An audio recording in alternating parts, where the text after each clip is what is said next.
I don't think Hello. that's playing through the speakers. It sounded really far off, like it was playing through your speakers in your house, but not Y- yeah, something's going on there, I on think. the Give me a machines. sec.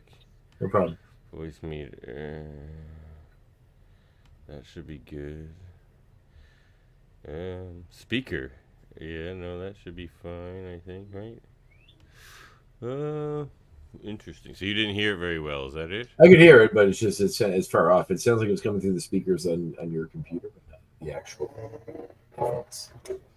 Jeez, well, what's going on there then? How do I sound right now? You sound great, Oh, really? Just the sound effect was off. although I can only kind of hear myself a little bit. Yeah, see, there's something going on there. Why are you coming through twice? That's what I want to know. Hello. Hello. Hey, This is a great start to our show. Yeah. Sorry, But folks. technical difficulties for the first time in a while, at least. So Yeah, is it? Do I still sound strange? Like it's echoed you and don't stuff? sound. You sound fine, but I can hear Yeah. me on a delay in the background. Like, am I coming through your speakers in your Yeah. computer? I don't know. Keep talking. Hello, this is me coming through speakers that are not your headphones. No, no, you're just Oh, coming through my headphones, but maybe my microphone's picking up my headphones. I don't know. That would be weird. so maybe the I don't know. microphone, maybe the music I was picking up was from your headphones, but it was definitely it's not coming through the. Anyway, no worries. We can carry on. We'll see how it goes. Let us know if there's weird echoes, anyone listening. Hello and welcome to X Rated, the X Men animated review show.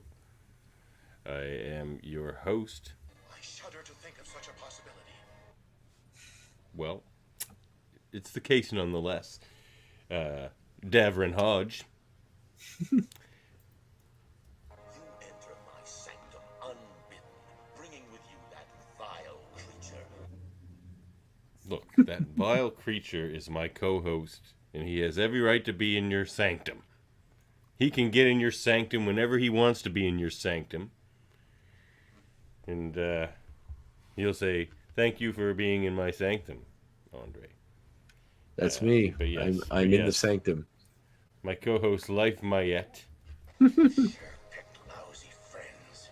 Oh no, he's great. He's great. How's it going, Andre? Not too bad. How are you doing?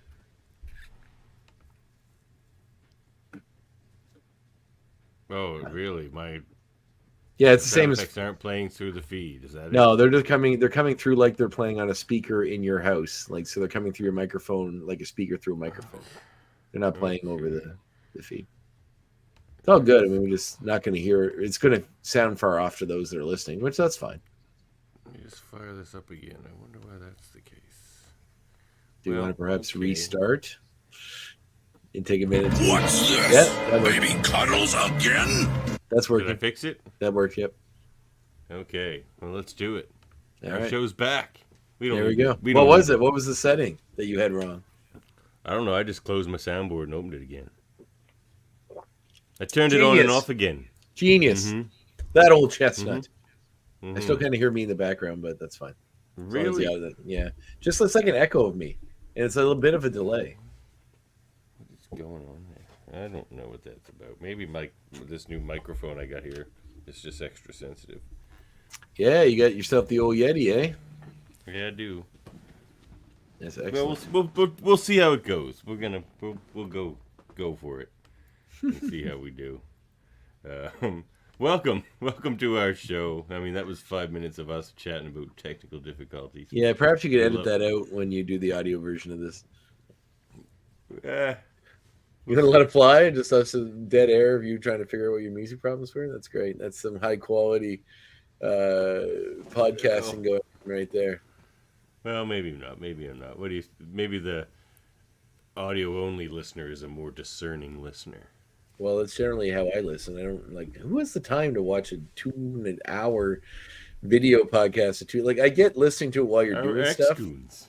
Yeah, well, Our no, I beloved love the X-Goons. X-Goons. They're amazing, but I certainly don't have the time to sit there and watch two idiots yammer on about a show from the 90s when I could listen to it while driving or working out or mowing the lawn or doing something productive. That's how They don't. They listen to us talk about the X-Men animated series. well, no, but I mean that's because listening. I get. I don't like sitting here and watching the video the whole time. That seems like watching. You can watch a movie. You're gonna go watch The Godfather, the movie that Davan wants me to watch so badly. Oh, I've already set up an episode of Hold Up a Movie podcast for season 2 or 3, where I'm gonna force you and Murphy because he hasn't seen it either. Well, I'll watch it before that, just to spite you. You're both gonna watch The Godfather. Oh, well, I'll do it then. Well, you can't make me be in the show. Of course I can if you're scheduled. Okay, I could not show up. What? Quite easy. You do that? I would consider. Well, I just wouldn't agree to do it. But I'm a busy man. You'd be on the schedule. Oh well, I'm sorry. Who am I to question the veracity of the schedule? That's what I'm talking about. Exactly. Right. You're not someone to question the veracity of the schedule. That's true. That's true. Yeah. All right. All right. Let's catch up on old times.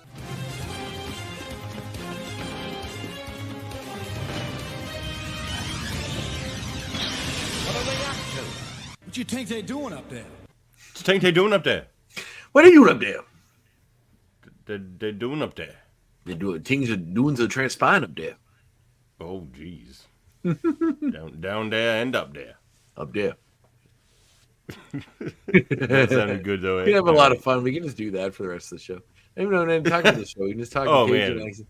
But until we get an angry letter from Louisiana residents that are like, that don't sound like us. Just wait, X-Goons. This show is going to get crazy in the break between this show and the 97. Oh, we're not series. actually. I thought we were going to go do a different show for a while. I don't think we'll have time, so I think we just No, it's do not the crazy 20. shit. There's a writer's strike on. It's not coming on like 2024 and an actor strike. That's not going to affect that. That's done. Yeah, but it's still not coming out. It's still coming out to 2024, isn't it? Yeah. Well, this is going to be over in 2 months' time. Yeah. Okay. Well, we'll see. So, we'll see. There's only 10 episodes in the season, and this is 9. So we only have 8 weeks after this.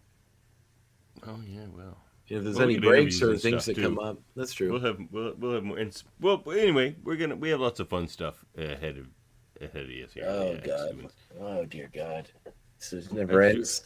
It never ends. It just goes on for eternity. You've signed on the dotted line, Andre. Mm. I own you now. Oh good God! God. It's nice to We're be here to wanted, I review guess. Season 5, Episode 2, The Phalanx Covenant Part 2. Written by Stephen Melching and David McDermott. It's another Melching-McDermott joint, just like the last episode. Well, I'd assume that since the two-parter, they would have written both parts. That hasn't been the case for the rest of the two-parters in this series. The They've always four-parter's split it not up, so and much, It's been but- weird. No, even the two-parters, Days of Future Past, Part 1 and 2 are different people. Yeah, man, we've commented on that. All right. So, yeah. 'Cause remember, Julia, friend of the show, Julia Leewald, just wrote Part 2 of Days of Future Past, and we were like, that's the best one. That was like... It was pretty the great. best episode at the time. Yeah, it was. There's a lot of great stuff coming out of there anyway. Yeah. And developed for television by, and story editor by friend of the show, Eric Leewald. Good times. So, yeah, you did hear the catching up music, because I did indeed play the catching up music, XQ, and you're not crazy. I just can't find my... You got some big news, do you not? What do you think they doing up there? Well, you go first. What are you doing up there? Nothing. Just auditions for the next play I'm directing and going to be in, so that's fun. Got some Kind of far from me. Yeah. I don't have to audition or practice for it? Actually, yeah. If you want to come out to Toronto 3 days a week for Damn it. rehearsals, absolutely. Damn it. There actually is a great role for you if you could make it. I could use it. I keep striking out on the voice roles. Yeah. No, just doing that. I had wrestling this past Sunday in Cape Breton. I'm going on vacation next week, which is fun. We'll bomb around the Maritimes and visit some folks and do some stuff. So play some golf, go to the beach, do some fun Andre activities. Be back for trivia in for this show on Tuesday and Wednesday. So actually, no, there is no trivia on Wednesday because the trivia place I do trivia at is their final trivia of the old locations and moving to a new one is this Tuesday, and I think there's a break in between the two while they get set up in the new space. Upgrade. That's the bulk of. Oh, and I got a new theme song for wrestling, so that's fun. I debuted that. I debuted that at the show on Sunday in Cape Breton for ECPW, and it went over like gangbusters. The audience loved it. By Ukla the Mock. I wish that would have been awesome, but it didn't really fit my wrestling character. It's by a little known band called ABBA, and you may have Do heard. you walk out to Dancing Queen? Oh no, I come out to Gimme Gimme Gimme. Okay. It's great. It's so good. It's actually a cover, but it's by a female singer, and it's pretty close to the original. It's just a little the sound quality is better. It's a little poppier, just a little, but it's awesome. The audience got right into it the second it hit, and it's super fun to come out to. Super fun. I would play it now if I could. I don't know how you managed to play the music on this, but it's great. Yeah, you'd have to send it to me. Okay. But I don't think we have the rights to ABBA tunes. Well, you You can't can play get away with that in the arenas of the world, but not on the internets. Well, we're using it purely for scientific research. I mean, I think they'll forgive true. us. And it's actually not You the got- ABBA version. It's by Anna Pantsu, but it's super fun. We actually got a copyright strike for the first time for that little clip of the Japanese theme to this Oh, show. really? Yeah, you mentioned that, Yeah. right? That's So I'm funny. not playing those anymore. What did they just send you an email? No, it's just a copyright strike. It wasn't even a copyright strike. It was a claim. That's different. Strike is that it messes with your video. Claim, they're just like, that's ours. And you're just like, okay. Oh, okay. So what does it come through stream? But stream still, there? I'm not going to bother. Who's it No, come that through? was on YouTube. It was on YouTube. Oh, interesting. Well, Yeah. someone's out there protecting their copyright, but Yeah. yeah, no, it's super fun. You know that Or song? Do you? Facebook, one of Do you the- know that song? Do you know I ABBA? don't know that. No, I'm not a big ABBA guy. Really? Big ABBA guy. No. Give me a man More of a after reggae guy. midnight. Won't someone help me let the shadows away? Give me. Oh, all right. It's a good song. Anyway, you got some pretty colossal news, did you not? I'm surprised you're even here. Well, my tink was doing up there, and then 9 months later, here we are. And you have a new little bundle Yeah. of joy in the household. I do. 3 weeks early. Well, let me tell you, Andre. It was a stormy night, a dark and stormy night. In fact, it was. Remember that crazy night we had with all the lightning and the insane rain that flooded out my hometown? And Many hometowns. yeah, I was in Moncton. I actually didn't see most of it because I wasn't here when it happened. But my wife it was told me nuts, to. man. So it was just like the wife was just like, oh, contractions and whatnot. I'm like, oh yeah, that's normal. Don't worry about that. That happens all the time. She's like, yeah. You're telling your wife what's normal with pregnancy? Well, yeah, I've been through this before too, and that's true. Like they have contractions for like weeks and months. Yeah, but hasn't she been through it before? Yeah, Okay. but I Do you have other children some besides the two? expertise. Do you have the other? No. Okay, I was going to say. I've never heard you mention other No. children. Do you have other children out No, there? Okay. no, just my now baby girls. You mansplaining to your pregnant wife how pregnancy works? Yes, that's Okay. exactly what I was doing. Okay. Excellent. Okay, good. Good. I'm sure she So- was super. Yeah, totally. Yeah, you're the expert. What does she know? But then she Person with a goes to the vagina. hospital, and they're like, "Yeah, you're having a baby today." And this is 3 weeks early, mind you. So I was just like, "They're just gonna send you home," and she's like, "Yeah, they're just gonna send me home," but they didn't send her home. So, yeah, we just sat there, like, and watched lightning crash all night. It was a crazy stormy night. So, my new baby's name is Ursula, but her superhero name is Storm, because my first daughter, her superhero name is Wolverine, because that was almost her name. Her You middle want to name- call her Wolverine? Her middle name was going to be Wolverine up until like the last second. Yeah. We could have just called her Logan, man. Wolverine's pretty rough to name a No, kid. no, Logan's overdone. It's overdone. Wolverine is pretty insane. Logan's not even his name. It's the name of his Okay, call her childhood Howlid then. Make abuser. her middle name Howlid. Yeah, no, he's Wolverine. It's also a friggin' mythical Canadian creature. It's the best friggin' name anyone could have. So that's Well, her superhero name. It's not mythical. It's an actual creature. Oh, but they're Wolverine's- mythical as all hell too, man. Wolverines really exist, you know. They're a real animal. Mysterious and yeah, but they're Okay. but mythical at the same time. Don't you read Yeah. Alpha Flight? Don't Yeah. I read? Yeah. I don't remember them talking about the mystical properties Oh, of the. Snowbird talks about shit like that all the time. Oh, I see. Yeah. So, yeah, I got a new baby girl. She came 3 weeks early, and we had a little bit of a scare there a couple days ago, but it wasn't even a real scare. But so she had to go back to the hospital for a couple days. She's a picture of health, though. It's great. She's cute. She's a little clone of my first one, I think, but a little different. A little stockier. So why Ursula? Big fan of the Little Mermaid? Well, she is my favorite Disney villain, yes. No. But, Good choice. yeah, she's awesome. Poor Unfortunate Souls might be the best Disney song, too. No, that's a deep cut. One of them. I think my favorite villain is Frollo from the Hunchback of Notre Dame because he is by far the most. I never saw disturbing. that one. Oh man, he is so disturbing. If you already have like a fear of like religious fanaticism, that movie will strike you deep in your sad little heart. It's I wouldn't say I have a fear of it. I have a bit of a detest for it. well, so do I. But you know, a group of people that all believe that they're right can do some pretty terrible things. And if the guy, Yeah, in X-Men comics, they're called The Right. Yeah, And we'll talk about them tonight because this is a Cameron Hodge episode. Oh, right. So. The far right, if you will. All right, you want to get into this? So that's what I'm doing up there. I got That's a new amazing. baby girl, So and you know what? She was born, and I picked her up for the first time, and I looked at my baby girl, and you know what the first thing I said to her was, Andre? What's this? Baby cuddles again? Very nice. I thought you were going to say, you look like Andre. No. I said, baby cuddles again? Yep. So, when's the third one Double- on the way? That's it. Nope, just two. We're already too old. You're going to get We're the like old... You're gonna having get the two old, young babies. Going to get the old snipperoo?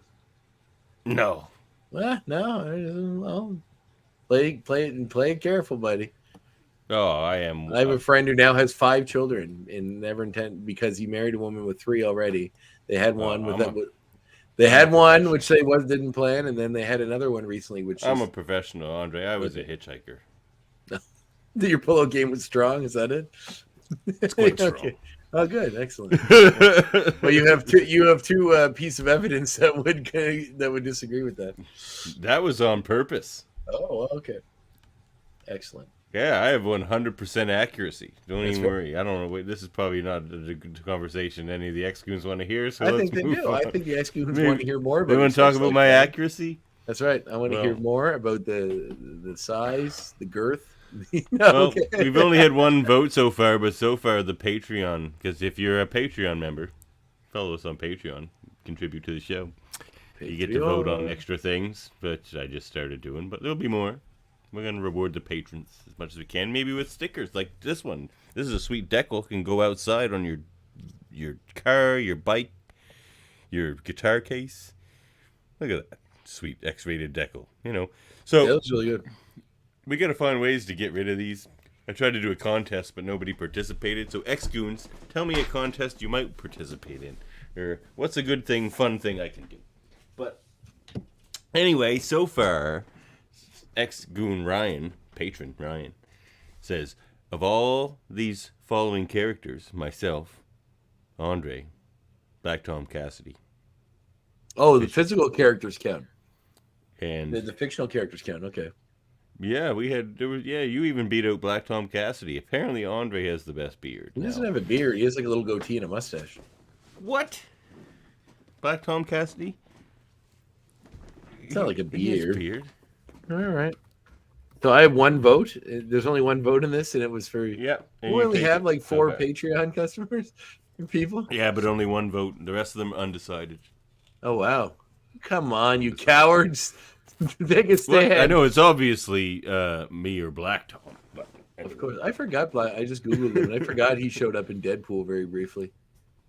yeah, he did in prison. Yeah, they really made him into Yeah. like the gangster type more so than the Machiavellian Shakespeare villain type that he is in the comics. They really did.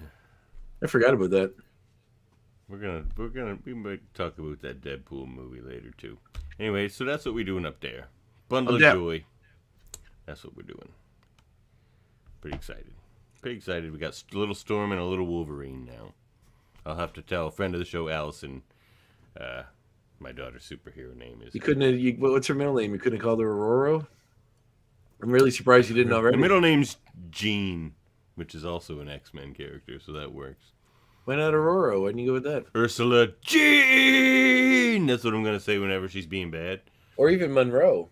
It's not a bad name. Ursula Jean! Yeah, I like Monroe because I really like the character Monroe from Congo. Remember that movie in book?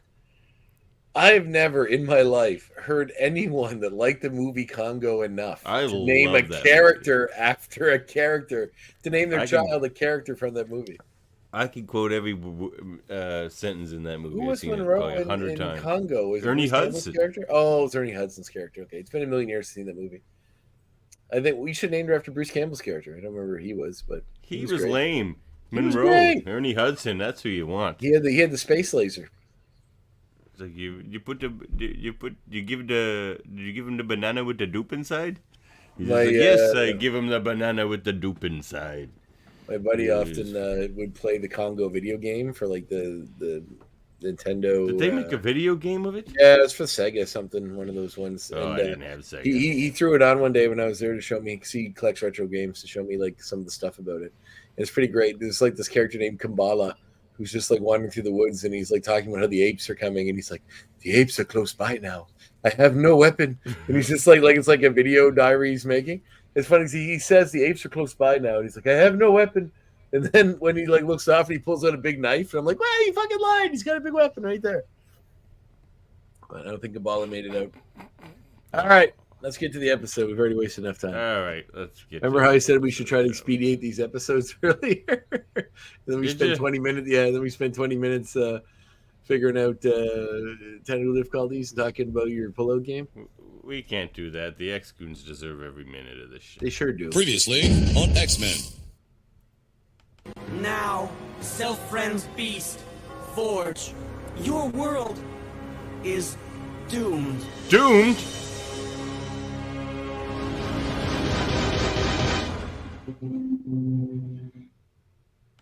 Dude. All right, I'm stepping up the game. Stepping up the slideshow game here.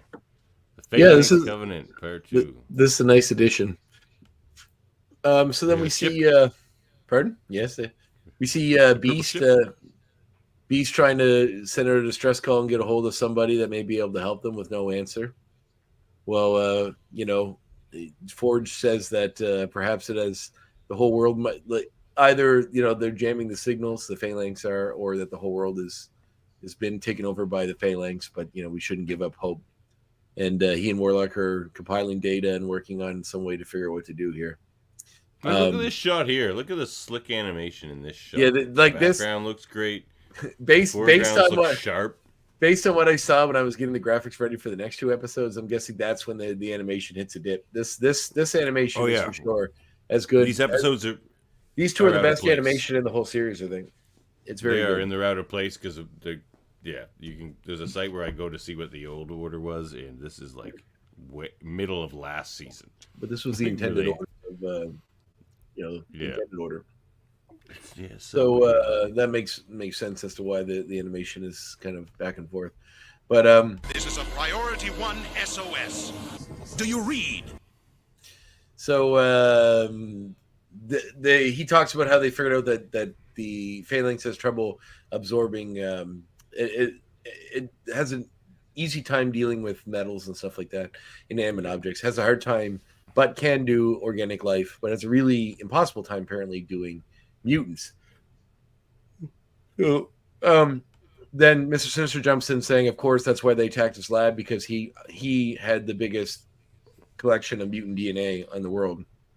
And combined with Charles Xavier's files, which is why they probably attacked the mansion.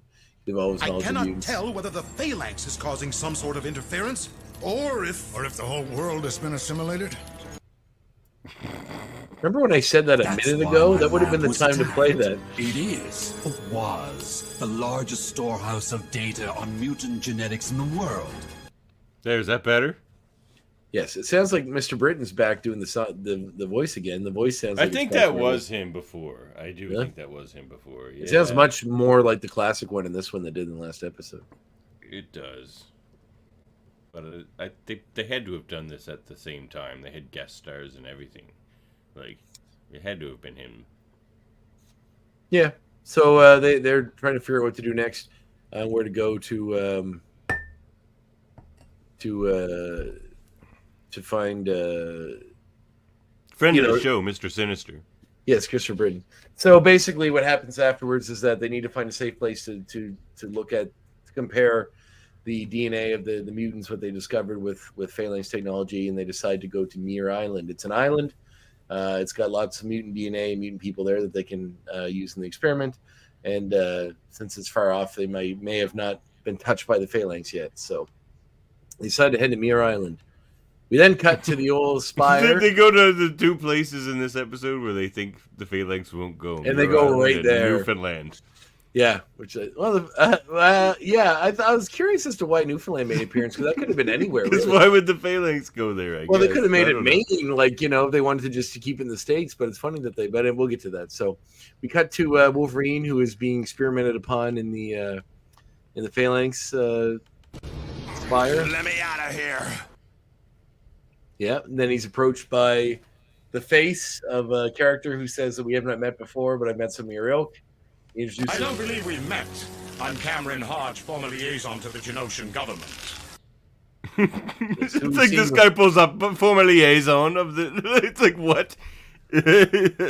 Now, But, my knowledge of this guy is fairly, like, he only appeared in a couple episodes in the past. It seems odd to me that they would use him in this, like, traitor to humanity role. We haven't seen him in 3 years. It's not, and I'll tell you all about because him of the later. comics. Yeah, I'm gonna tell you all about him later. So basically, he says that the mutants, because of what happened, the mutants took his arm and his leg. How did he lose his arm and his leg? In the previous episode, do you remember this? Did it happen in this show? Yeah. Or is this just off-camera stuff?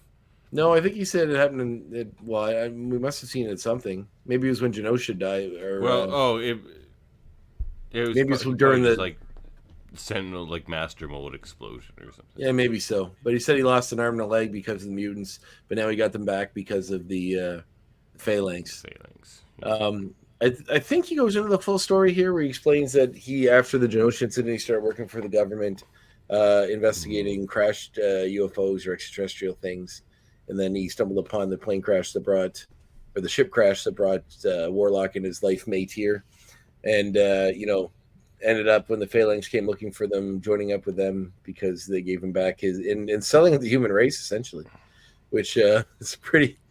He's looking and smiling at you, Andre. I love how, and he's like putting his hand out. I'll take your hand, Cameron. I will show you love. It's funny how there's always villains in these things that are just so quick to sell out humanity. Like, I don't get, you know what I mean? Like, there's always someone that's ready, the human that's helping Skynet or the Matrix or the aliens that come and sell them out because they get promised that they'll get some position of power in the new alien society. Or, it's always so funny and ridiculous to me that a human would sell out other humans. I get for self-preservation, but this guy literally says, the Phalanx are gonna take over, and he's happy to help them because he doesn't agree with the way the world is being run. In fact, I got some comments about this guy in the extra segment because I'm not sure if it's. Unfortunately, I don't think he's that unrealistic. No, I'd say he represents a certain type of person. But I know he's the low hanging fruit, but like Trump would totally become Cameron Hodge. Like if he could, he would totally. I think Trump supporters would sell out humanity. Think of such a possibility. I do shudder to think of such a possibility. He has he says how they're figuring out because they can't absorb the mutant DNA. They can't absorb metal. And since Wolverine's skeleton is adamantium, they can use it to catalog to start to go from the inside out and be able to figure out how to take mutant DNA. Because he talks about, I don't know if it's in this section or the next one, where he talks about how, I think it's in the next one. There's a segment where he's talking to Beast. Mutant friends cost me an arm and a leg. Yeah. Thanks to the Phalanx, I've made a complete recovery. I don't know who the voice actor is who does Hodge, but he's really good. He is quite good. And I can make that next point if you want. I think I have that here. Do that. Make that next point. Yes, I do have this here. He's been on the show before, actually. Oh, but an interesting X point. Yeah, no, he's definitely been in the show before.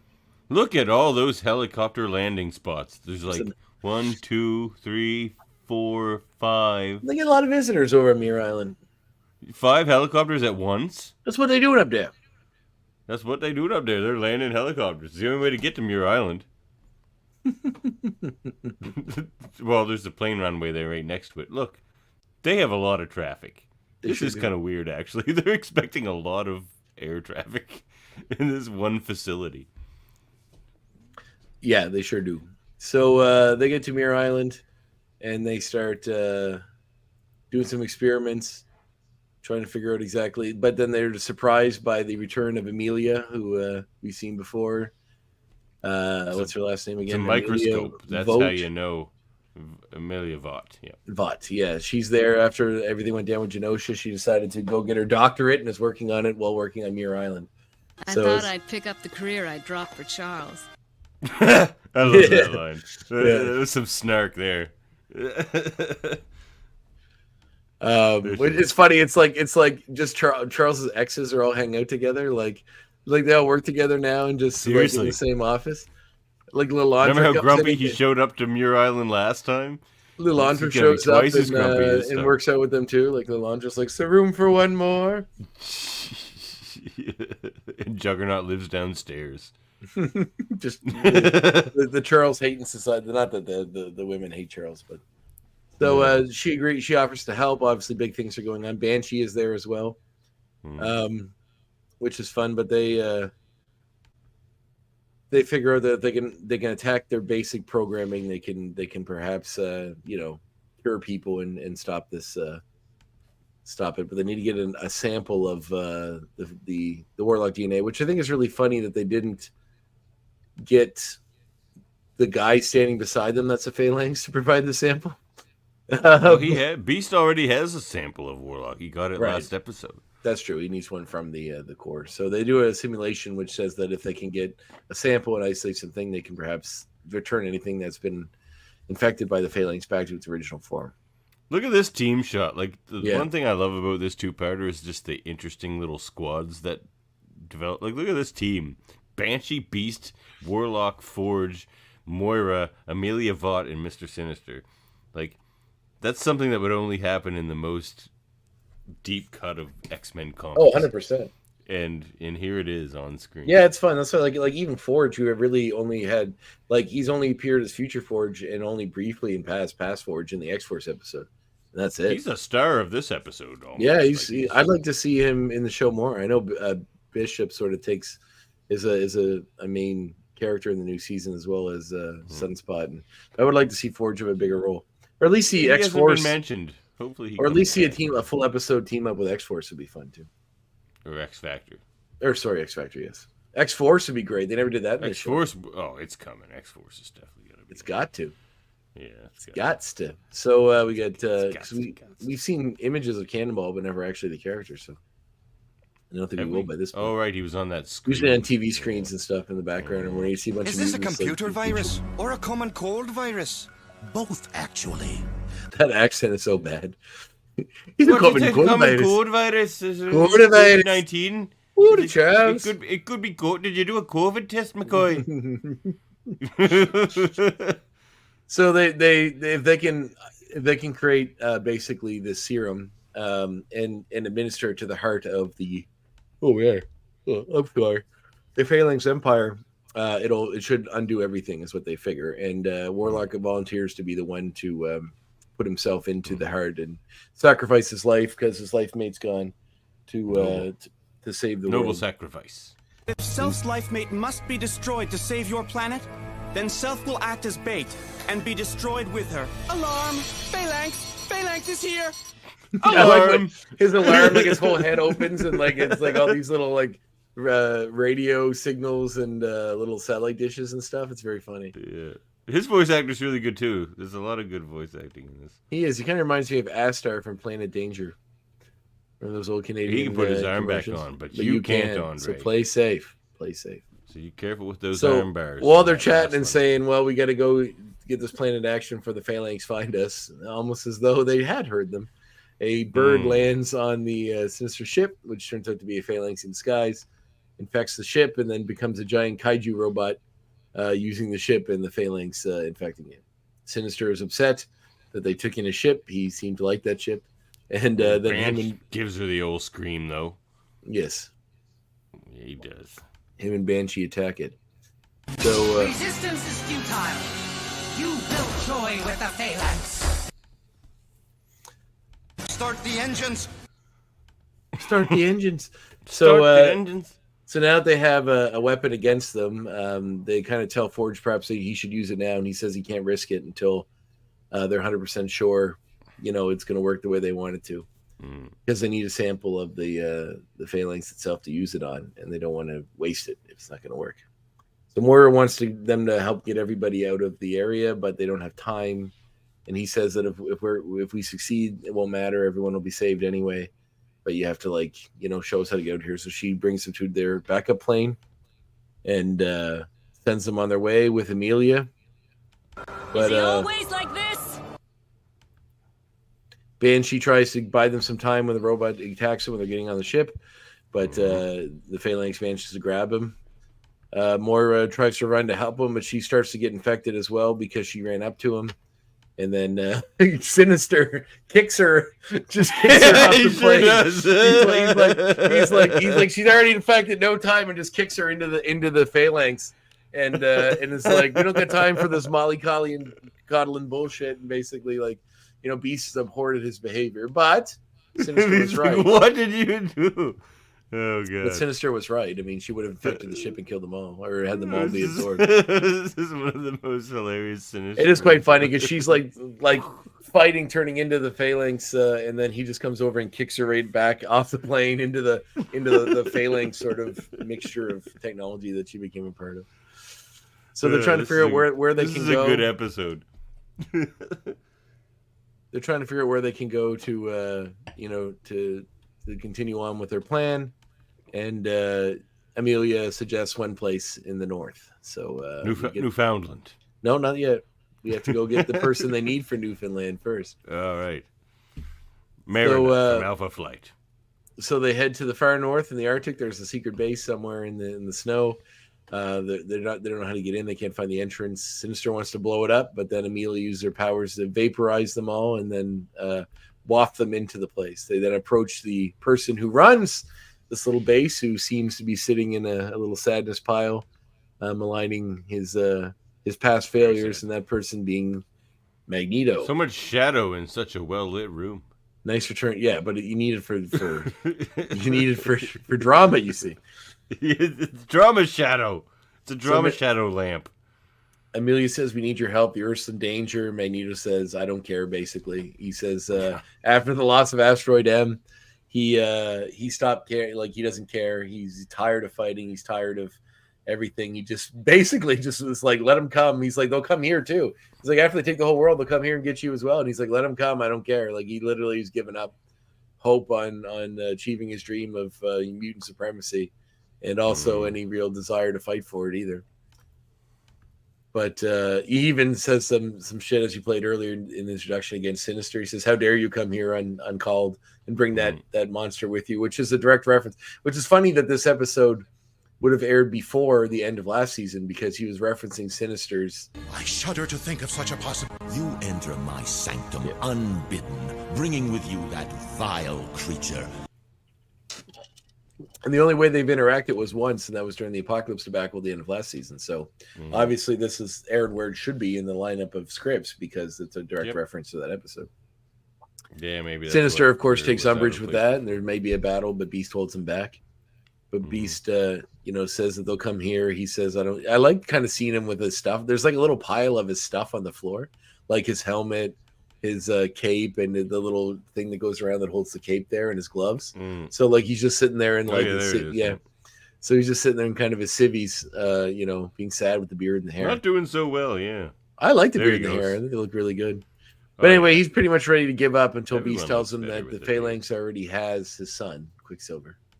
And that basically spurns him to, which is funny, because when they're like, the whole world's going to be taken over by these guys, and he's like, I don't care. And he's like, they'll get you too. He's like, I don't care. And they're like, but your son's Pietro. already got it. And he's like, I care. And it's like, Pietro is part of the world. When they take over the whole world, Pietro and Wanda would be included in that, Pietro can outrun the world, and Wanda can create a Where's he going to go? It's the world. Wanda's new one. That's not here yet. Yeah, it's true. Where's he going to run? Yeah. So then Magneto says, where do we begin, basically? Down, breath of man. And we cut to a Canadian. We don't get any Canadian stops in here. Only a couple with Alpha Flight episodes. And they're always in the Arctic. They really make Canadian look like this snow wonderland. The only times we've been to Canada is the Alpha Flight episode and the Weapon X episode, I believe. Oh, and the one where Wolverine runs off to join the Inuit. Which actually isn't the right term for them anymore. I'm not sure what is the term. Equalo? Inuit's not? Yes, it is. Eskimo is the one you're not supposed to use. That's right. Yes, Inuit, I believe, is still okay. You can only name football teams that. Yeah, like Redskins. That's our Canadian Redskins is the Edmonton Eskimos. What are they? What league are they in? CFL. Oh, of course. Nobody cares about the CFL. It's true. But they shouldn't be that anymore. So anyway, we see Magneto, who looks like a local fisherman in Newfoundland Village, where there is that's been taken over by the Phalanx. So he wanders in. We see that his sort of whole image is kind of. It actually reminded me of a great movie that I love dearly. That actually maybe I'll make my. I'll make my reference for later. I did have another one which I will still mention. I shudder to think of such a possibility. No, I'll use that one because it's more apt. This one. He reminded me a little bit of Total Recall when, like when he's in disguise as the lady, and then the helmet all comes away. Mm-hmm. So, so he's being that was the mutant attached to the stomach, but this is when he's wearing the old the lady head that was a disguise. So the Phalanx kind of creating a skin over Magneto gave him a cover from their sensors. But Magneto's powers allowed him to take a piece of the Phalanx and keep it in a little magnetic field, so it couldn't escape. But then Magneto's the Phalanx, who you need, man, in pretty much any. He was very, very important in this episode. So he escaped. Basically, the Phalanx figures out what's happening, tries to attack him, but they fly off and get back in the ship in time. Like, look at that Beast. We didn't get that kind of detail in Beast's face. There's a lot of good detail in Beast in this. So using this sample, it was allowing them to figure out where the headquarters of the Phalanx Empire is, and they use it Empire State Building. To figure out it's the Empire, which they should have known already. They drove by it on their way out of New York. It was kind of yellow and at the time. They should have noticed. But then the sample kind of comes to life and takes on the form of Cameron Hodge, who Beast recognizes immediately. Do you have his dialogue? What precisely, then, may I ask, are you? Earth Guide to the Stars. That's a great line. This is a great script. Why does he still have glasses is what I want to know. So he can see. They can fix his legs, but his eyes don't work? The assimilation of all organic life everywhere in the universe. And they organic reproduction is imprecise at best. Not when you're me. 100% accuracy. So he kind of plays it off that this is where he explains how he got hooked up with the Phalanx, which I mentioned. I thought was earlier, but he's saying it now to Beast, obviously. Yeah. But he also plays it off that the Phalanx reproduction will eliminate things like mutants, which he obviously really dislikes. But he seems joyfully happy with the idea that it'll eliminate the need for genetic reproduction, which is sex. Like, he's almost happy about it. He's like, we won't need that messy reproductive way of doing it anymore. We'll have perfect copies every single time we make one. That is Cameron Hodge was the first incel. That's what I was going to use as my exploit, but I think I have enough stuff. He does sound very much like I can't get laid, so nobody's getting laid. I guess the world sucks then. The world will, no women will fuck me, so I'm going to eliminate the entire need for fucking entirely. That'll teach them. Yeah, I get real incel vibes off this guy, and especially with this whole diatribe about the And I'll burn down a theater because it played the Barbie movie. Oh God, we talked about that last week, didn't we? No, you Oh, we talked didn't? about it on Graphic Histories. Oh, I love that movie. So good. I didn't see it. Oh, but you it should, sounds man. funny. I think you'd love it. I like the fact that they made a dude just this like attachment piece. Like they made ladies in movies for like 100 years. Yes, and men are so upset about it. Yeah. No, it's perfect. It's perfect. Yeah, it's pretty great. Yeah. I mean, Ken is only there for Barbie. That's the whole thing. We'll talk about that later. Yeah. So, and forever free of individual thought and emotion. Love, hate, curiosity, wonder. All the things that make life, life. Like, Cameron Hodge couldn't be debating a worse X-Man. Like, of all someone who's going to, like, try to present the virtues of humanity, it's Beast Man. And then he'll quote Tennyson. Yeah, Tennyson. But, he basically... Tennyson right there. Beast maligns with them that the Phalanx won't... that the Phalanx won't... won't need all these sort of copies. Beast sort of says, well, that's not... That removes humanity. There's nothing there. You're just robotic copies. There's no hope. There's no love. There's no joy. There's no hate even. There's nothing. But this is what Hodge is happy about. So... But they decide now, after this whole diatribe, to test the sample on Hodge, and it turns back into a piece of stone, which is what was originally infected by the Phalanx. And they realize that it works, and they're pretty happy about that. Now they decide they got to head to the center of the Phalanx Empire and inject it into the heart of the Phalanx themselves. The heart of a dying star. Then we see old Cameron Hodge slugging around. Hodge, stop this! Stop? We've only just begun! That's the most classic villain line ever. Stop, 100%. We've only just begun. We see Gambit's kind of been infected by the Phalanx, so they're starting to be able to take over mutant technology. Then he's able to empower a playing card and throw it, so they're obviously that's creepy shot right there. That's almost like The Thing. Yeah, there's some real horror. That was my movie suggestion last week because of this, but it's one of the best. So we say Wolverine gets a gold star. He says, "Do you have any of this dialogue?" Summers, you fool! Sinister. No, I should have known you were way responsible. Scott, he's on our side. I love that though. Cyclops automatic. Like Cyclops finally joins the fight and just immediately starts screwing shit up. So he says, thanks to you, Cyclops has been hardly in any of the last 2.5 seasons, barely in this show. I'm glad he's gonna supposedly be the star of X-Men '97. Him and Strange. I hope so. I'd like to see more of him. He's great. Yeah.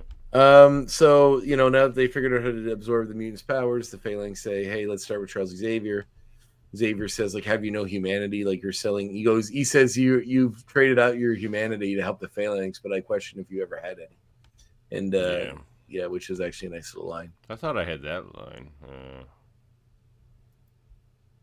He said, "Did you sell your humanity to the Phalanx, or did you ever have any to begin with?"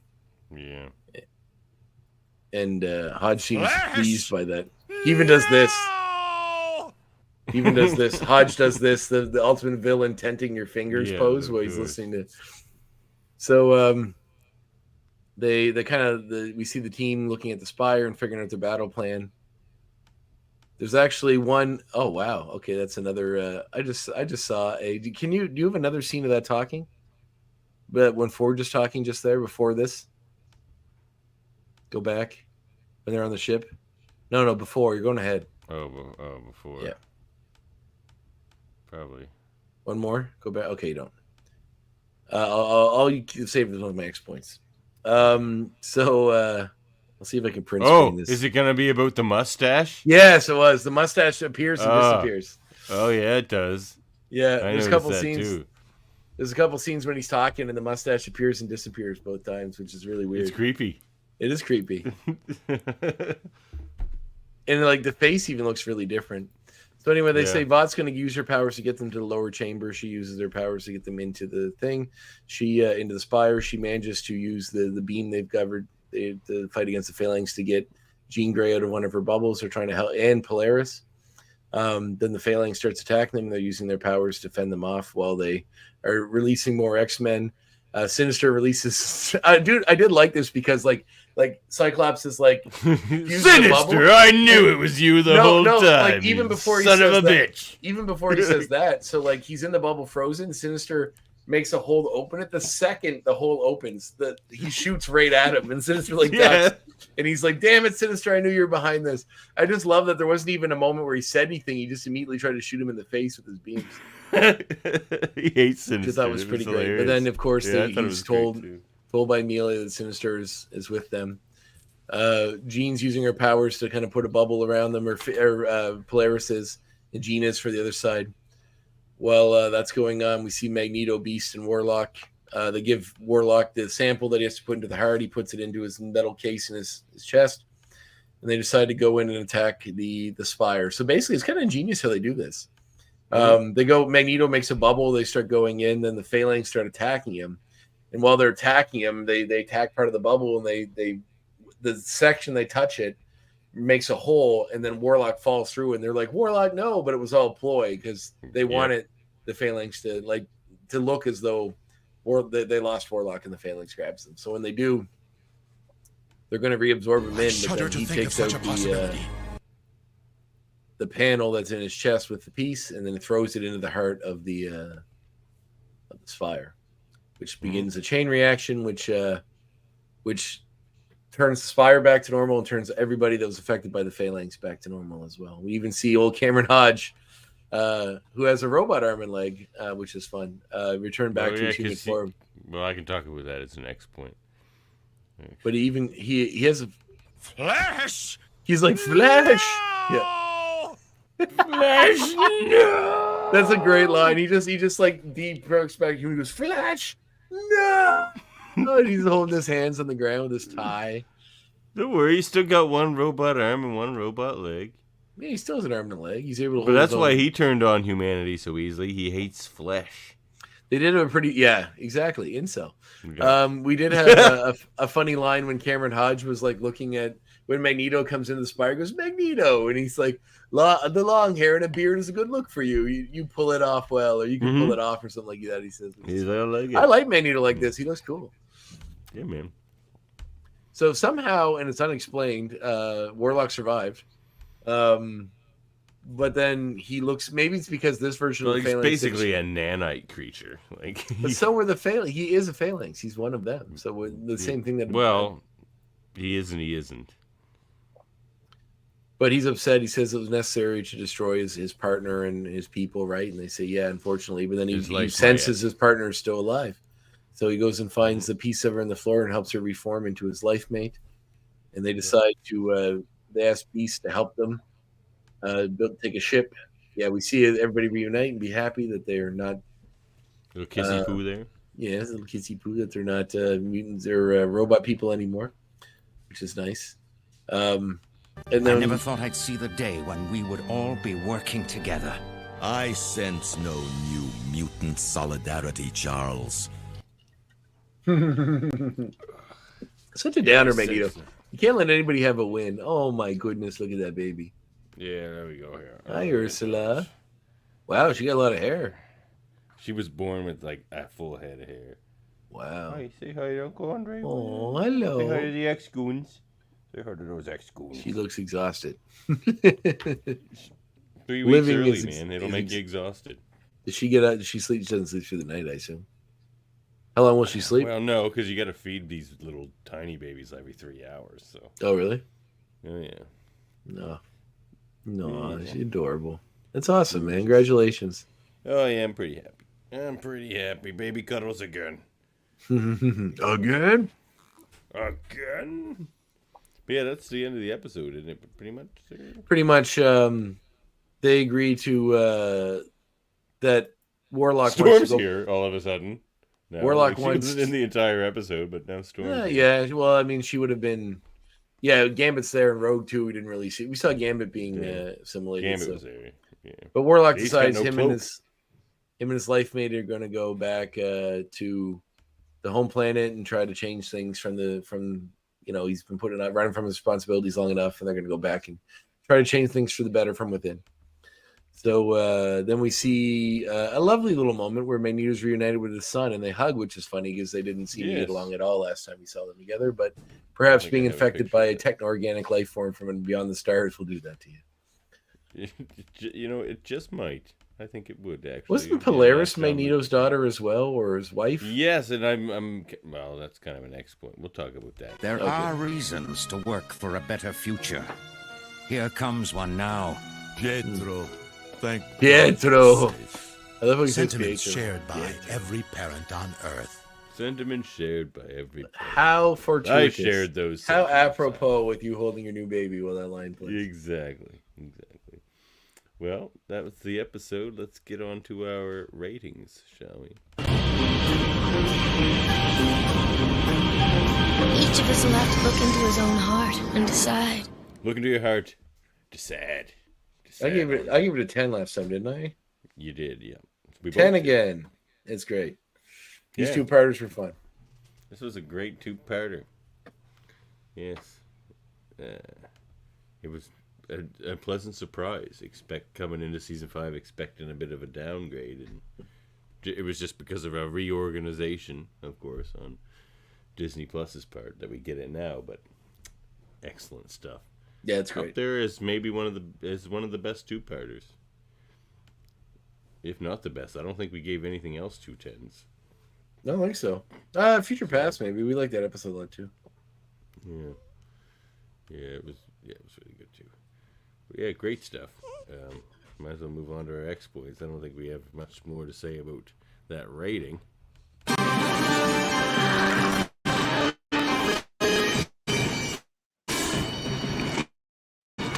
The uncanny exploits. You go first. Okay. Well, what was the one? Oh, the incel thing I was going to say, which I didn't need to say. We've already alienated him. You already covered that well enough. Well, this is, you may have noticed, this is the return of David Hemblin in the role of Magneto. We had trouble figuring out who did his voice previously because it wasn't listed, but I have figured that out. His name was George Murner. Okay. Merner. Yeah, I'm not sure why he was used in that episode either, but he was the previous Magneto that was used in the episode Family Ties. Another Canadian actor that was in a ton of Canadian stuff. Mostly Street Legal, Tales from the Crypt cartoon, War of the Worlds TV show, all that sort of Canadian stuff. Yep. His last credit was in 2014, so I'm not sure he passed away or maybe he's retired or who knows. He's also in a horror movie called Deadly became Eyes. a car salesman. Could have. Very well could have.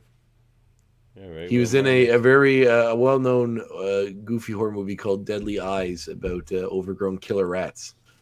That if you watch the movie, will notice how fun it is because the rats were played by Dachshunds that were dressed up as rats for a special effect. Well, here's my first exploit. So we thought they went to Newfoundland in this episode, but did they? Well, they said Newfoundland, Canada on it. Or did they go to New Brunswick? Why do you say that? Because they go to St. John, Newfoundland. Oh, good point. St. John's is Newfoundland. Yeah, St. John. St. John is New Brunswick. Is New Brunswick. Oh, geez, my baby. But St. John's. Oh, she's awake. Oh, hello. Oh, hello. She's awake. Hello, little one. Now you She's can like, what the properly hell, say hi man? to the ex-goons. What? She's like, I didn't agree to be on camera. Did she sign an NDA? Like we don't, or Did you sign an NDA? or a waiver, a video waiver, so we can use her likeness. You find a waiver. We'll get you a waiver. Or do you one of those little footprint signatures? It'll be cute. She's adorable, man. Yeah, she's pretty sweet. I love her. Yeah, but St. John is SAINTJONHNS, isn't it? No, St. John's Newfoundland is STJOHNS. AKA Storm, AKA yes, Cousin Dave's the Godfather. Is Dave the Godfather? You didn't ask me, sir. You didn't ask me to be the Godfather. Who's the Godfather? Your other child? Barely want to show up for this show. I love this show. I love doing this show. That's not fair. That's not fair. It's true. You were second to Cousin Dave. Who's the Godfather of your other child? My buddy Francis, who was okay. the, I was going to say, if Dave is both, I was going to be really upset. Simpsons podcast, if you ever okay. All right, you're up. All right. Well, was that your X point? Was it Newfoundland? Then I'm back up. Yeah, Newfoundland, or is it No Funswick? We'll never know. No Funswick. That's good. I like that. All right. Well, the voice. I've been there.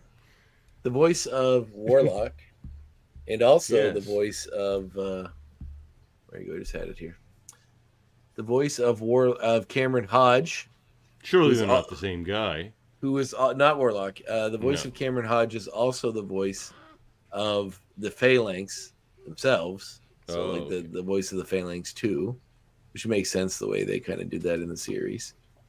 But he's been on the show before. Can you guess who he's the voice of? Cameron Hodge, the Master Mold. Nope, he's the voice of Archangel. Really? Stephen Ouimet. He was also the voice of Stephen Ouimet. Ouimetete. He was also the voice of Beetlejuice in the Beetlejuice cartoon, as we discovered in the Archangel episode. Wow, Cameron Hodge is Beetlejuice. Same guy. Well, he was really good, and Beetlejuice was really good in that cartoon. Yeah, he was really good in Beetlejuice. Yeah, I believe it. Okay, interesting. That's a good X point, Andre. All right, let's move on. What's your first X point, Ursula? Oh, she fell asleep. Okay, she doesn't have any X points. Okay, so I gotta talk about this episode where they stopped pretending they're not just doing a Borg episode, and this went full Borg. Oh yeah, they do. This is basically the best of both worlds. Like, I don't know if it got this Borgy in the comics. So I'm gonna have to go back and read that. But my God, this is like they're even using the same terminology. They say resistance is futile. Yeah, they say resistance is futile. They sure do. Like, I'm loving it. Maybe that's why I love this episode so much, because I love Star Trek, of course. But my God, resistance is futile. Yeah, that's. I did notice that as well. They said it several times in the episode. And the way the assimilation works, and they were talking about how people have become assimilated and how they have. I thought about suggesting First Contact for my movie watch because you should have. But I figured that would have been maybe a little too on the nose. I'm not too sure about that one. I recommend Picard season 3 because it's glorious. All right, so I'm on my third point. Am I? Yes, Fourth point, third point. So one thing I forgot to mention in the episode that was really funny was after that exchange between Professor X and Magneto, where Magneto says, "I sense no new mutant solidarity, Charles, with the fate of the planet hanging in the balance. Many acted to save their own skin." And then Cyclops goes, "Including Sinister. Where is he?" And then as he says that in the background, you just see him running like this off into an alley. Like you just literally, it's very comical, like cartoonish way of him running off into the alley. It was and so then funny. Jean gives slump back into the shadows where he belongs. Let it go, Scott. I just want to go home. But it's Sinister. But just when he's running, like it's just so goofy. It's almost like a Looney Tunes cartoon. So how he slinks off into the alley, just running away. I thought that was really funny. It's like a Scooby-Doo villain. Yeah, he really did look like the Scooby-Doo villain trying to escape. So that was hilarious. Man, this was a good episode. It was a really good episode. Okay, my next one. Oh, see, they even talk about. I'm going to talk about the Borg again. So more Borg things. They even talk about how they just want to achieve perfection, and that's why they need to assimilate all biological life in the galaxy. So that it all experiences that perfection. That's literally the Borg's MOA, modus operandi. Like, my God. Yeah, it is. It's very Borgian for sure. It's so Borg. They just should have just called this episode "The Best of Both Worlds," and then Borg edition. But like, they're not pretending. They're like. Certainly, McDermott and Melching knew exactly what they were doing. Like, it's clear they're Trek fans. I want to have them on the show now and ask them if they're big Trek fans. Yeah, that actually, yeah. Oh, they must be. There's no way they couldn't have put Resistance Feudal in there without it being something to do with it, for sure. Oh, thanks, MZ. My next point will be 10 out of 10 from MZ as well. Oh, look, he even changed his name to MZ. Oh, he did too. Oh, that's right. They did meet in the Savage Lane episode. Man, this guy should be in the show. MZ should be in the show. He remembers shit super well. Yeah, seriously, MZ. Yeah, that's awesome. We'll talk. So my next point is the animation in this episode, as I mentioned earlier, is stellar. Like it's a probably this two-parter is the best animation the show has to offer, I would say. Yeah, it's super good, and I'm sad to see, based on the art I saw when I was skimming through the next episode. Say bye to the X-Goons, baby. Oh, bye-bye, Ursula. Bye-bye. She woke up and said hello for a little bit. Yeah. She's adorable. Congratulations. Congratulations, Andre says. Thanks. She's like, I'm exhausted. Yeah, I'm gonna. Yeah, I feel like I feel like I won the lottery. Yeah. It's so good. Yeah, the animations are so good. Based on what I've seen for what's coming in the next episode, when I was doing the little graphics for you, it looks like that's where we start taking a dip in quality. It's a hard dip in quality. Oh. Like one of the stills that we use has it almost like Storm looks almost like a Sailor Moon character. Like it looks. She's and so look, I'm very smooth protective about who Storm has a relationship with in comics or any media. In our don't reveal that. Don't ruin anyway. that. All right. We won't. I'm impressed he's even on the show. Like Me too. I didn't know he showed up in the show, and I'm quite impressed that he did because that's a deep cut for Marvel Comics. I have a great comic with Archon in it, which will probably be my recommendation next episode. Well, even like, what was the comic? Was it Weird? What was the comic? Weird he was World. In? That's Weird the World. one. We'll talk about it next week. Yeah. I should read that. I have the graphic novel that has like the collection of all the original Weird World comics in it. Oh, the original Weird World. Yeah. And I think I have the trade that has the one they did for Battle Zones or whatever. Secret Wars. That's what it was. So, all right, my next point. So Cameron Hodge was actually the college roommate of Angel, which is funny since they're the same voice actor. Oh, really? That is funny. Yeah. But he always hated mutants the whole time. So it's like he was always like hated it, worried. But Angel have wings when they were roommates? Yeah, he always had wings. He was born with them. He was? Not according to X-Men: The Last Stand. Or was he born with them? Yeah, I think he was. Yeah, they just They so why were some mutants born with their powers and some only hit during puberty? Well, like usually the more like super powered, like these like strange powers, those kind of manifest later. But like any physical deformities, those are usually like, or abnormalities, I should say, are usually more apparent at birth. Like Beak, that Beak was born looking like Beak. If you know who Beak is. Oh, I love Beak. Yeah, of course I know Beak. He's from Morrison's run on the X-Men. Yeah, of course you do. Yeah. The best run of the X-Men ever, as you know, as you agree, and we won't comment on it any further. We don't need to because you've already admitted it's the best X-Men story of all time. When? Oh, off camera. Don't worry about it. Well, I don't remember that. Anyway, your X point. For some odd reason, in the credits for this episode, there's a different voice actor credited for Gambit. I don't remember Gambit saying anything, so I'm guessing it may have just been because he was like grunting and groaning, and they had a different voice actor do it that wasn't Chris Potter. But Tony Daniels is credited as the voice of Gambit in this episode. He does a lot of work. He was crew work mostly. We did the voice of Logan and Gambit on the X-Men Next Dimension game, and a lot of other things. Gotham Knights, a video game, we did voices for that. A lot of voice work in animation, but it looks like he does Red Dead Redemption. He does voice of like local pedestrians.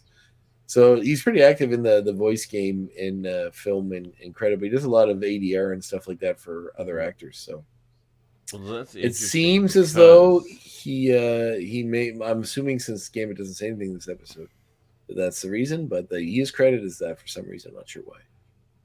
Well, that's interesting because if IMDb is to be believed, he did the voice of Hawkeye in the Avengers game or the Avengers United They Stand series. Sorry, continue. Though Chris Potter, the voice of Gambit, is back for the 97 series, IMDb would have us believe not to voice Gambit. They have somebody else credited as Gambit. And Chris in Potter, the new series? Yes, and Chris Potter is unknown. So are we sure? Yes. That's why I say if IMDb is believed. There's so many things that they're going to have to shake out when we finally see this series. Yeah. It's very exciting. But a lot of answers to come. There's a lot of things. They're doing that with a few characters where, like, not the original actor is voicing them, and that actor is voicing somebody else. Jubilee, for example. MZ says he doesn't think Potter's in season 5. So interesting. It'd be a shame. Well, he was doing kung fu at the time. He might have had to concentrate on kung fu.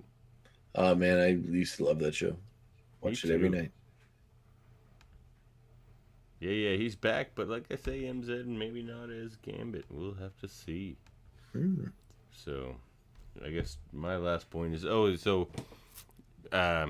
Cameron Hodge has the metal arm and the metal egg because he's a Reaver. He was part of the Reavers for a while. Oh, that makes sense. If you're familiar with them, they just kind of enhance their body with machinery. One of them even has tank legs. Bonebreaker, I think he's called. But yeah, so he was a Reaver. Very cool. Yeah. So that's that. Well, that's X points. So let's move on to everyone's favorite segment. This week. Hey, check this out. Check it out. Well, I guess that means me. I'll go first because I usually do for these. So, I mean, it's probably obvious, but I'm going to pick a Cameron Hodge story. So Cameron Hodge mentioned how he was liaison for the Genoshan government. This is the comic book story where he is exactly that. And it's the Extinction Agenda. And there he is there. He's the liaison as this, like, freakish robot creature. Like, he's... Like, they have interesting hiring practices, the Genoshan government. But yeah, and Cable even shows up with some big old guns, But yeah, it's the Extinction Agenda. He kidnaps the New Mutants. He even kidnaps Storm, Cameron Hodge, and the X-Men and X-Factor, and they all join. And the New Mutants, well, not the New Mutants, they're kidnapped. They all join together to save the day. But that's the Extinction Agenda. Warlock, I believe, dies in this story. Is that this story? Yeah, I think he does. Oh, really? Adam Warlock? Oh, no, Warlock. Sorry. Warlock, yeah. Yeah, where's cool. the issue? Hey, all right, so me. I'm reading currently because they're really cheap. Like, I got the iPad Pro and I'm playing around with it. And I started checking out some of the Kindle versions of some comics. I know reading digital comics isn't great, but I can read them in bed, and it's nice to catch up on some things that way. And some things you can only get that way, including by a friend of the show, David Cutler. That is true. I've been considering getting the Marvel Unlimited comic thing, but I've been reading Nexus, and Steve Rude. Yeah, Steve Rude series, and it's great. It's beautiful, and it's a fun little comic series that has a lot to say about some interesting ideas. Mike Barron wrote it, and Steve Rude did the art. And it's a beautiful art. But these omnibus editions on Kindle are like $5 for like 400, 500 pages of comics. So it's well worth it to check them out that way if you can't afford to do it in the big way. But they're very good, and it's a very cool little series. And the art's beautiful, beautiful art. Yeah, check that out. That interview over at Graphic Histories. Right. To it today. And did you love it? Oh, I loved it. Interesting. Did you? Guy. Yeah, he's a guy. He's a very unique individual. But, I was going to use that exact word. Yeah, like the way he says things. Is just the way he talks, and unique, it's like, everything is very. Like you're talking about reading comics, and he's just like, and you like enjoyed them for pleasure. Like, yes, but he didn't mean it in an insulting way. It's just how he's just like, and you like, and they entertained you. That's what he said. And like, they entertained you. It's like, well, I was reading them. Yeah, I was a kid also. Interesting guy. You got to check out the interview. He's definitely an interesting guy and great artist, of course. But yeah, unique. It's definitely. I almost sent you that text earlier. It was just like, dude, this dude is a unique individual. Sure was. Well, I guess that moves on to Andre's favorite segment. Of course. You don't like the movie? Change the channel.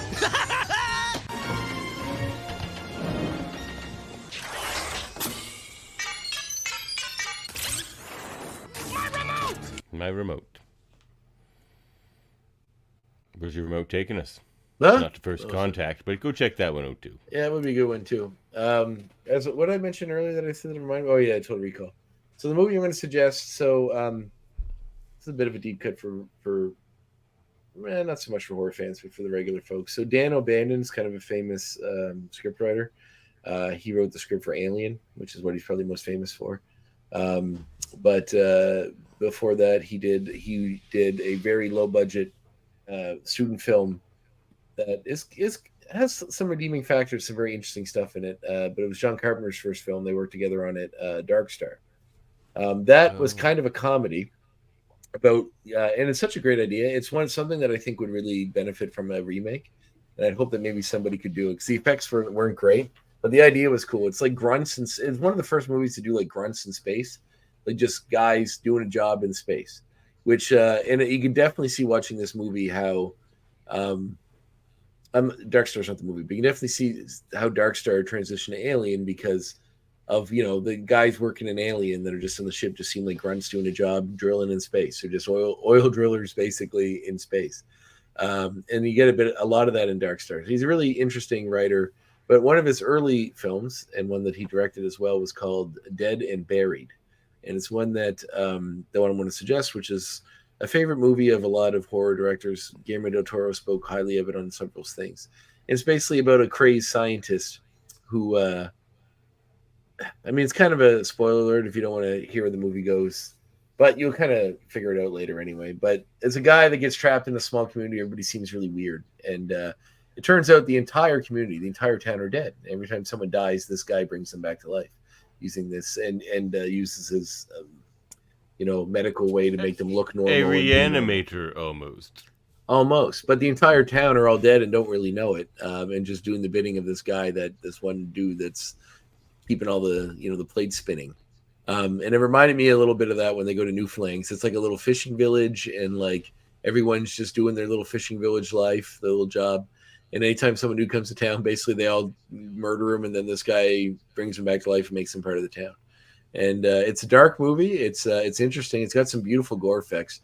There's a particular scene where a guy gets messed up in an accident and he's in the hospital. Basically a full body cast with just like his eye and maybe his fingers exposed and a few other things. And the nurse comes in with a syringe, and there's a very close-up shot of her putting the syringe right in his eye. It's a very famous scene from horror movies. But it's very good and very disturbing, and elements of the fishing village seen in Newfoundland here, it reminded me of that. So check it out if you like good creepy stylistic horror movies. Dan O'Bannon's Dead and Buried. All right, check it out. Perhaps you'd better take over from here. Sweet tunes for the X-Goons. I'm going to make it quick since episode is basically a Star Trek episode. Check out This One's From the Heart by Star Trek character and great singer Vic Fontaine, James Darren, where he does a lot of the songs that are featured in Star Trek Deep Space Nine, and just a lot of standards, jazz standards, songs you'll hear from Sinatra, and those types, and it's fantastic. Blue Eyes himself.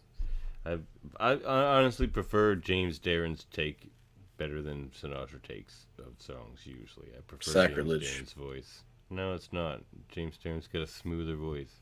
It's a little cooler, man. You watch This One's From the Heart by James Darren. James Darren, This One's From the Heart? Yeah. All right, I'll listen to that. That reminded me of that Simpsons bit where Grandpa's giving Homer advice before his date. He's like, what you want to do if you want to get a kiss is act real smooth and make you move like this. It's very jazzy, like even the colors behind them all turn. If I take your advice and make a patented move, then my chances for love will slightly improve. What's that rule? Play it cool. Coming to join the party.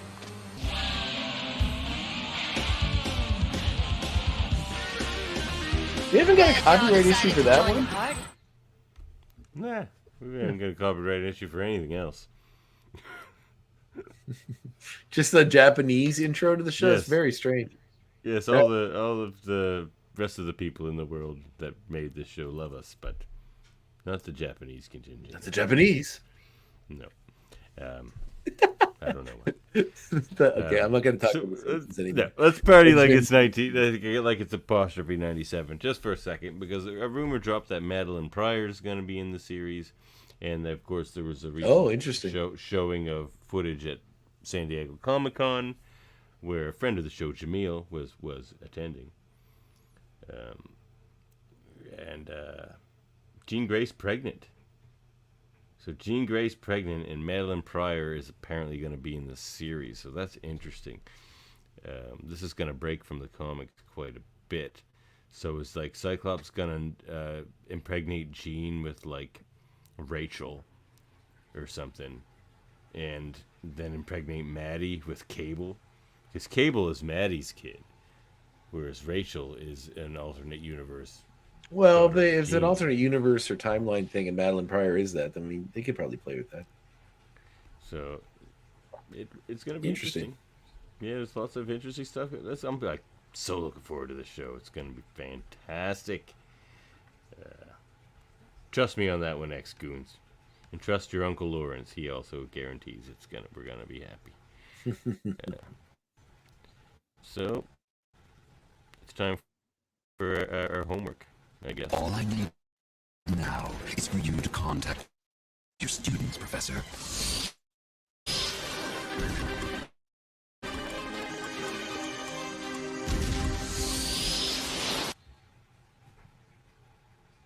It's the homework, Professor. My ex. Well, watch the next episode, which is what is it? Storm something? Shoot, I just had it. Do you remember the next episode? Quick? Is it called Stormfront? Stormfront. Seems like an obvious name. Stormfront Part 1, yes. In which, as Davan mentioned earlier, we meet Archon for some reason. I said Archon. Yep. Archon, the I don't know what he is. Anyway, barbarian type dude from Weird World, and in a pretty deep cut in Marvel Comics. So if you want to excited to see what that's going to mean, check it out. Yep. Also, I'll be more laid back because I'll be on vacation next week, so I'll definitely be hammered. I may show up drunk. Go. Perfect. I'm just kidding. Perfect. Actually, my birthday's coming up, so if the role is to get belligerently drunk on the week of your birthday, my birthday is a few weeks away. Well, I did it once on my birthday. You were a podcast. You were sloppy. You were slopping it up. Now it's your turn. Yeah, I kept it together. I could drink double what we drank that night. I directed, produced, and hosted this show all at the same time. Inebriated. You can support the show at patreon.com/XMen Review Show. You can contact us at xmenreviewshow@gmail.com and follow us on YouTube, Facebook, and the Twitches. Find our audio-only version wherever you get your podcasts, of course. And we are, of course, a member of these United Federations of Podcasts. And also, where, of course, we feature our podcast. And, of course, go back and check out our interview with Christopher Britton. That was very fun. And we have another interview coming up in 2 weeks' time. So, I think 2 or 3 weeks. Still got to confirm that. And we have Hold Up a Movie podcast. Our next one will be on prehistory, where we will be watching Quest for Fire, The Man from Earth, and 65. With guest Adam Woodward from Enterprise at 8, which is part of Live Long and Podcast.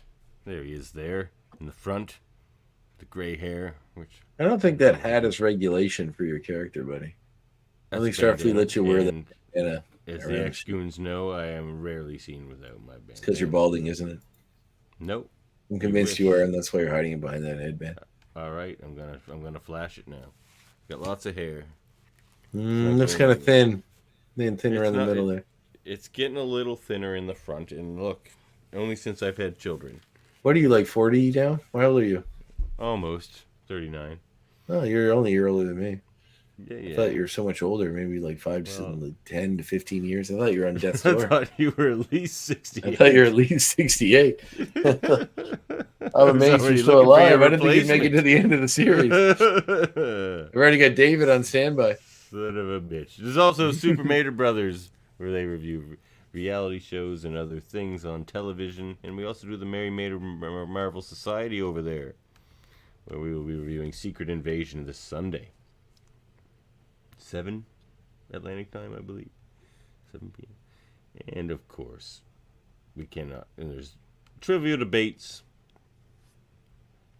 every month. And Eamon on Track this Sunday, where I will be joining them. In fact, my cousins Eamon and Dave to review Oh my god, I forget what it's called now, but it's a Bee Gees live album by the Bee Gees. And the Bitches. There's also the Hellbound podcast with Alex Blackburn and Michael Tran. They've been on hiatus, but they'll be back soon.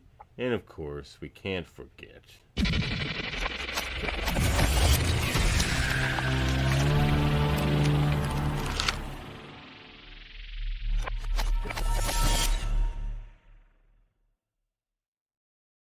what they doing up there at Graphic Histories Podcast. We've got hiccups right now. Oh, they got the hiccups over there at Graphic Histories Podcast. We just had a new episode drop this past week with a big get for me, which is Steve the Dude Rude, who is a comic artist and now writer who's doing did Nexus, co-creator of Nexus, which is those who know independent comics, especially ones from the late 80s, 90s, would certainly recognize the image of the character. He was certainly an outlier at the time because he was a sort of unique, very different, unique sort of version of a hero. And at a time when there was kind of a real boom for those sort of comics, alternative indie comics like Cerebus and this and many others that are popping up around that time. Gru the Wanderer is the best. Usagi Jimbo and all these other. I love Gru so much. So all those were coming out, and it was sort of having a bit of a bump in the industry, and this is one of them, a big one. Very unique moral tales about basically a cosmic punisher that is sent to kill those who kill others, and it's a beautiful book. The art is beautiful. The concept is kind of beautiful, and Steve and I get into a long conversation about how it came to be, and how it's easy to feel like the life doesn't really punish those who deserve it, and then the idea of a cosmic punisher is an interesting way to answer to that. And it's the even more interesting connection to that is that Mike Barron is kind of a famous writer of the Punisher comics as well. So the idea that that's a through line of his work is very cool. Maybe we'll get a chance to talk to him someday, which would be awesome. That would be awesome. And Sergio Aragonis. Oh, dude, I met him, and I gave him a copy of my comic, and he told me to come back the next day, and it was at a convention. And then when I came back, he'd read it the night before, and we had a long discussion about it, and he gave me a lot of tips. It was there very you go. sweet. You have an insight. Get him on the show, man. It was a long time ago, and I highly doubt he remembers that. Oh, he remembers it, like, picture. Be cool if he still had the comic. Yeah, would be. All right, well, should we get out of here? We can do that. All right, well, catch you next time. Goodbye. For all we know, we could be the only ones left.